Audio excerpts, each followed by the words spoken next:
decided to have a non-talking one here. It's much easier and you don't have to pay them. This is Lucretia Borgia, and she'll be with us as soon as I put on my microphone. And now that you can hear me, my name's Joey Stomp, and this is Gizmosis. And thank you. There's our host, Lucretia Borges, and she's gorgeous too. And today we have a special guest, like we always do. And today we have C.J. Janovi from the New Times. How you doing today? Hi, good, Joey. Thanks. That's good. So how long is this paper? This is the New Times here. And how long has this paper been going? 2 years. 2 years?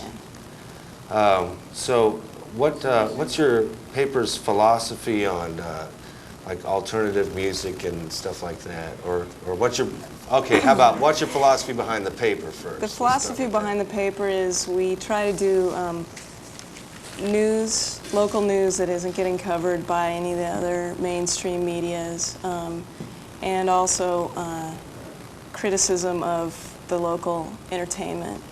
So art, music, film. So that would include the alternative and everybody like that? Yeah. All right.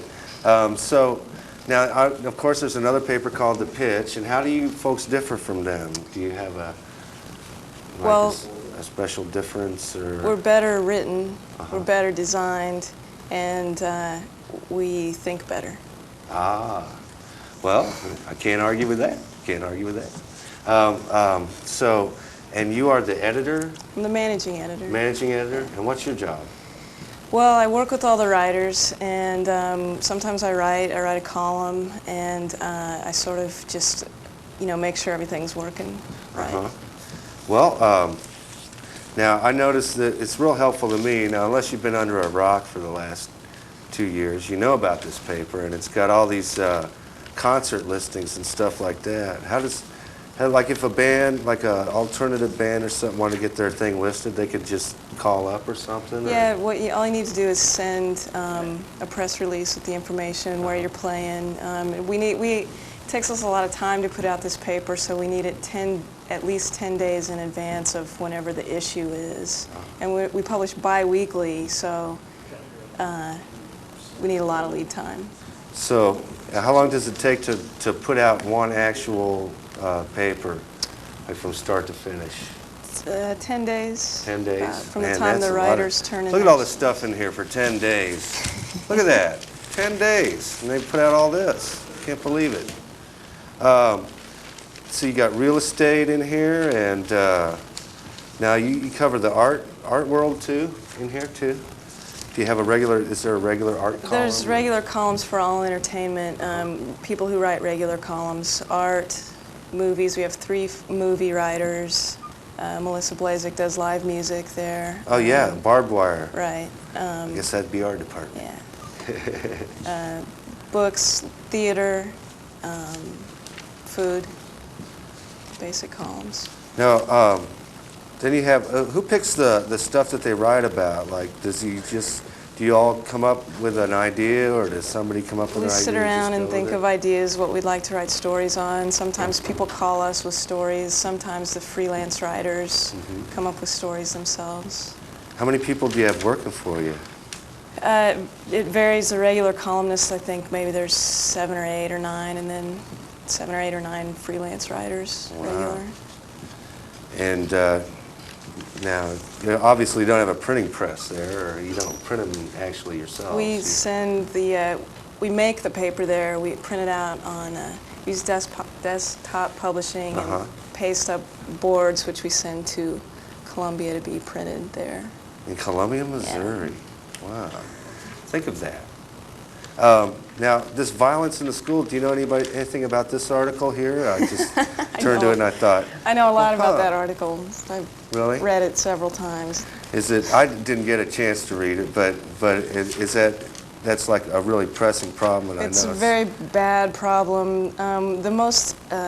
There's two main points to this story. One of them is that the schools are so violence and the kids are so disruptive that teachers can't teach anymore, students can't pay attention, they're in physical danger, and also it's not getting reported in the press. For instance, there was a gun confiscated from a student, and it was listed in the paper as recovered property. Oh, really? So stuff like They're that. softening it up. Yeah, and or something like also the school district administrators don't really seem to want to acknowledge how bad the problem is. that. But they called today to complain, so I think they're paying attention. Yeah. Well, that's good. I mean, at least they're listening, but, you know, I guess it starts with all of us just sitting down and talking and listening, you know, and listening more than talking. Of course, if nobody talked, nobody could listen, but still, you know what I mean. Reading would help Reading, also. yeah. And the reading, which is what schools are all about anyway, to teach you to read and write and all that stuff.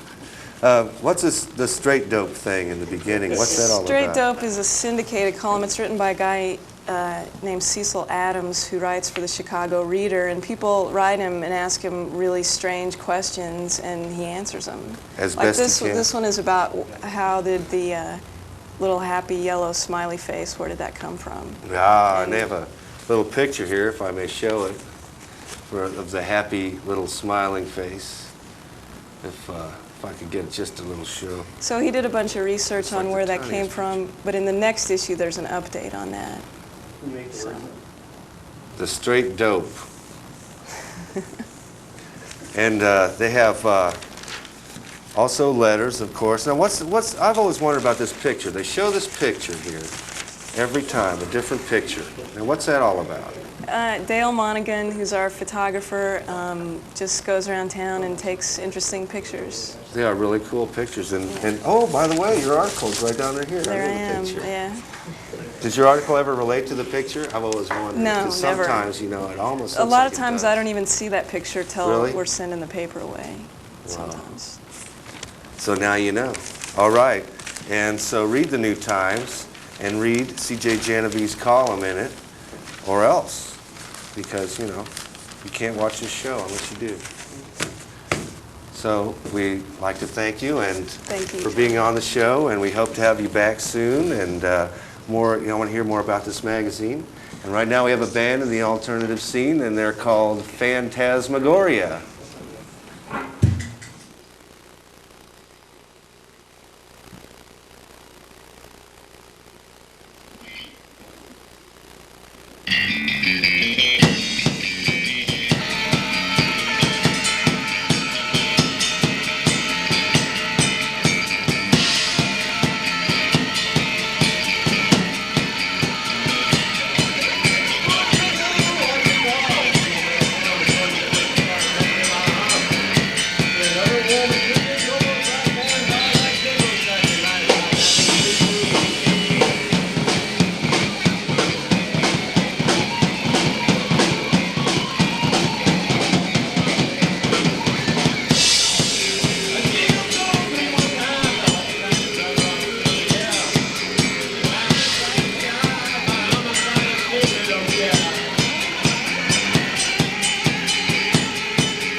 everybody. Excellent. We'll be hearing from them later. All right. Now we have, this is, hi, Mark. Mark Gagne, our cameraman here. Now we have Tom Gass here, who is a local artist. And he's here with a few of his paintings, and he's going to tell us about them one by one. We'll start with this, I guess, from right to left, or my right. Actually, you're left to right. Right over next to Tom here is the, that's Tom there, and he's the artist. How you doing tonight? Oh, doing real good. With all this confusion going on here. This is this first piece over here with the moon. Now, could you tell us about that? Oh, actually, there's not much to tell. It's a nameless piece. How I came up with the idea in the first place was rather bizarre. I was putting Visine in my eyes. Imagine that. And I kind of did this number to get the Visine out, and it formed the eye shapes on that piece. So I decided to go ahead and create it around from what ended up on my blue jeans. So if it had a name, it'd be like Visine. Oh, it'd be something very generic. It'd be like Full Moon or Blue Moon, or so I decided not to name it. All right. Fair enough. Fair enough. Okay, and we go to our next piece, which is this one down here. This one I call Painful Snow. Can we get a shot on that? We always put our cameraman. This piece I call Painful Snow. For a couple of reasons, actually. One, because because the snow looks rather sharp and blade-like. The other reason I don't think I should go into right now. All right. Now that's got a moon figure in it too. Is that... Well, yeah, it's kind of a reoccurring theme. I tend to work with a lot of, I don't know, the moons ended up in several of my pieces. So. Oh, I see. Okay, we go to the next one over here, and that is called... That one is titled... I wish you guys could see this. It's right down here. The next piece is called, it's called Night Storm. Night Storm. I was sitting around one night wondering what to paint, and all of a sudden this thunderstorm broke out from nowhere. And that's just kind of my representation of an actual thunder and lightning storm. I like that. That's great. The yellow is real striking.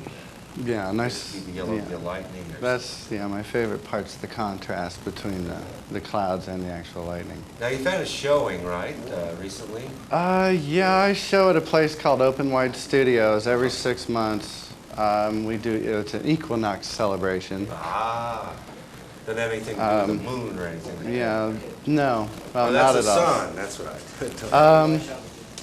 But the place is owned by Frank Hill and Michael Erweiler, and every 6 months they do a show for various artists in the area. It's becoming a really good show, quite a big show. Now, where's this place located at? It's down in the West Bottoms off about it's like 1330 Union Avenue. It's not open to the public normally, but just for the shows they do. So, like, when's the next one at? Oh, it'll be in the fall. In the fall equinox, right. That's about the 22nd or something of September. Oh, please, no dates. I'm not exactly sure on the dates.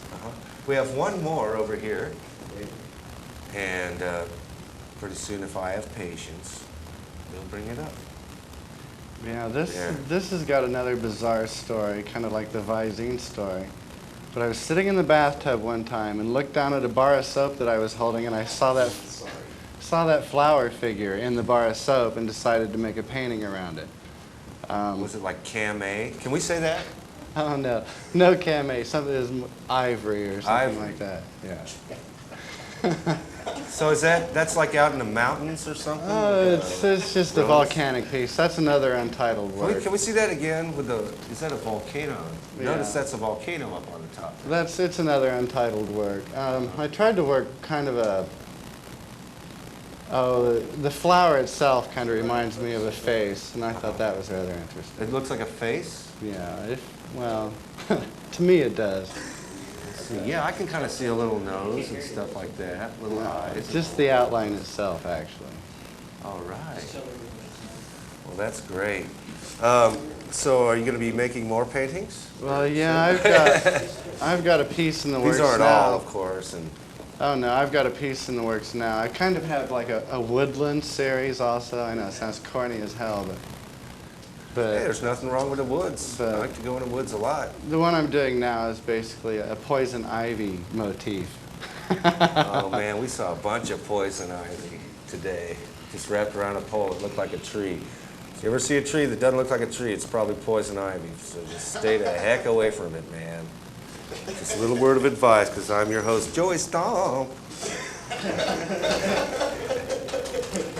Anyway, so we'll be anticipating your show soon.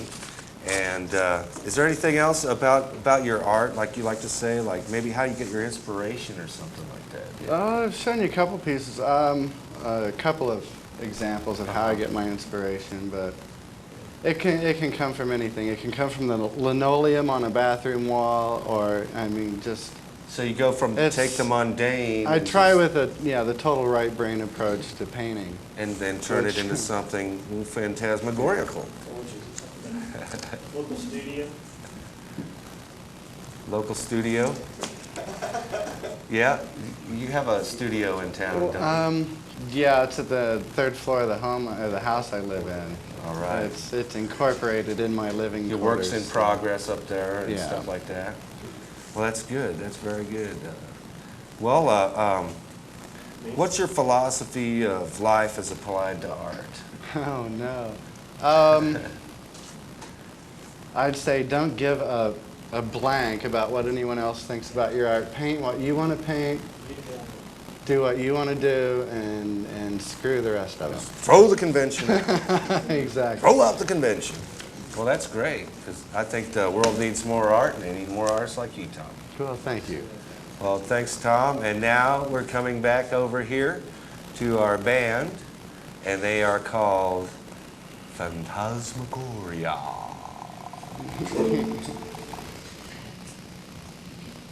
All right, this is another Phantasmagoria song. It's called Art School Burnout.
Now, as a special surprise, we're going to ask you guys to come over here for a little interview.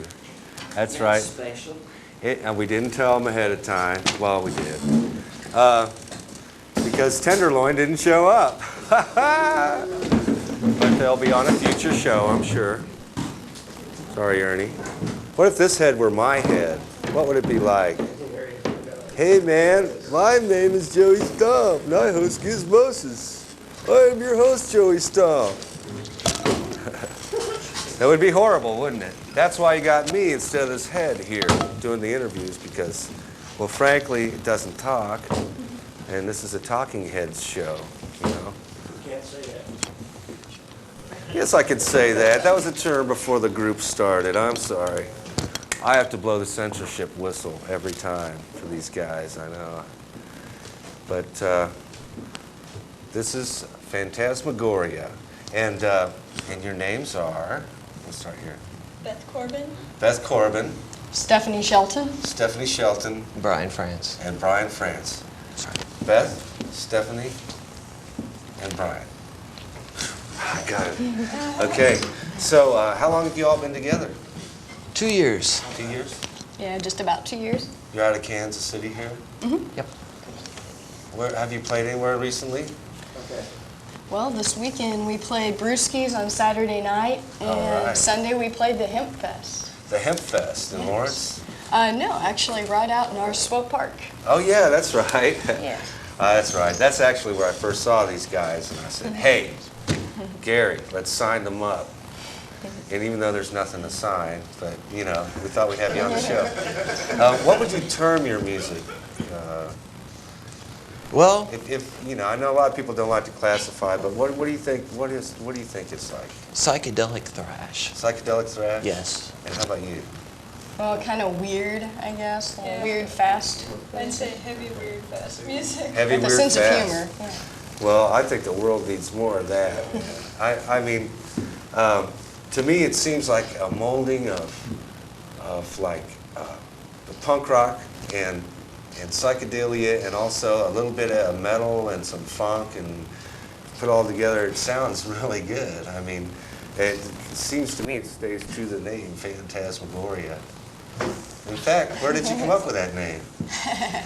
Well, it came from an old documentary tape I had from the 60s. Oh, really? Yeah, and it had a psychologist talking about the effect of hallucinogenic drugs. Ah. And she was going off and described it as phantasmagoric, and we looked it up in the dictionary and found out that it had several meanings, all of which sort of pertain to the type of sound in which we do, I think, an ever-changing Series of sights, sounds coming at you, feeling produced by electronic means, and I suppose. Well, it does the trick, let me tell you.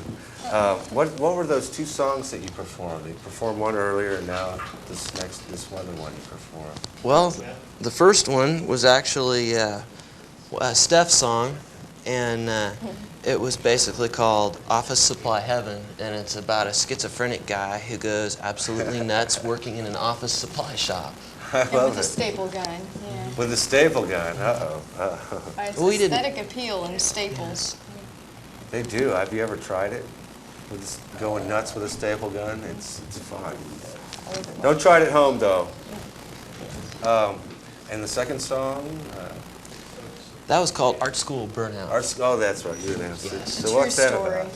An actual art school burnout? We're all art school burnouts from various art schools, which we hated, but Which art schools were they?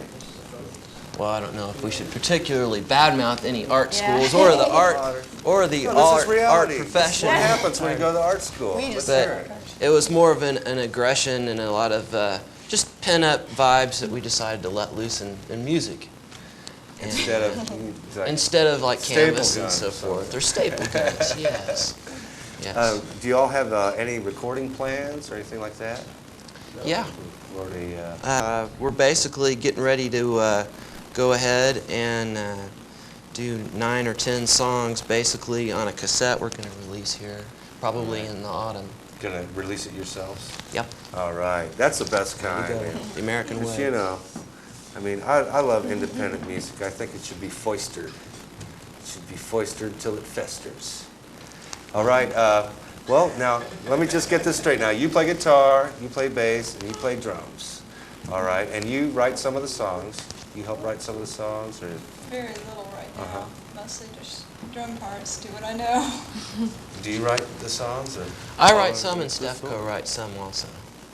Yeah, sometimes we write together. All right. Well, that's Sometimes we- cool. Some collaboration. Well, we're glad to have you on the show, and we hope to have you back again. We'll bring our head next time. Yeah. Well, we got one here in case you want to borrow ours. Okay. And thanks a lot for being on. And this was 30. This is 30. This is 30 seconds of Gizmosis heaven for you all. Oh, I'm sorry. All right. Let's hear it.